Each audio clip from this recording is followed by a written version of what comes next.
అసలు ఇదే వాక్యం విన్నారు? సరే, ఇది ఒక తెలుగు సామెత అన్నమాట. సామెతల పేరు కూడా పెద్దవాళ్ళు వేస్తా ఉంటారు, మాట్లాడేటప్పుడు సామెతలు వేస్తా ఉంటారు కదా. తెలుగు సామెత అంటే ఏంటి అని కొంత డౌట్ రావచ్చు.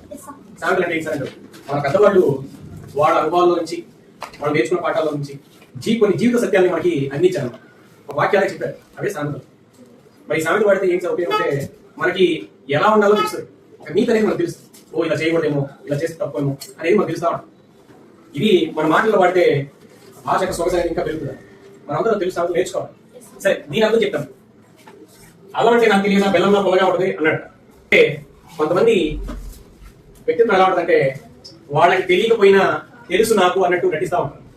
నటించి నలుగురిలో చివరికి వాడు చెప్పిన అబద్ధం ఏం తెలియదు అని తెలిసి అందరిలో నవ్వులు పాలుతా ఉంటారు. ఏంటి అల్లం అంటే వాడికి ఏదో తెలియదు, అసలు అల్లం ఎప్పుడు చూడలేదు, అల్లం ఎలా ఘాటు కాదు కదా, అసలు ఎలా ఉంటుంది కూడా తెలియదు. బెల్లం పొలగా ఉంటుంది, దొరికాడు. బెల్లం తీపిగా ఉంటుంది అలా తెలుసు, వాడు అల్లం బెల్లంలా పుల్లగా ఉంటుంది అని చెప్పేసి అందరిలో దొరికిపోయాడు. అలా మనం ఎప్పుడు వాడాలంటే, ఇది తెలియని విషయం కూడా తెలిసినట్టు నటించి తర్వాత దొరికిపోతారు చూడండి, అప్పుడు నీలాంటి వాడు ఇలా అన్నాడని చెప్తారు. ఇలాంటి సామెతలు మనం కూడా నేర్చుకోవాలి. మన మాటల్లో ఇవి వాడుతూ ఉంటే దానికి ఇంకా బలం చేకూరుస్తుంది. బాగుంది సార్. సరే, రేపు మీకు తెలిసిన ఒక సామెత నేర్చుకోండి, అది ఎందుకు వాడతారు నాకు చెప్పండి, ఓకేనా?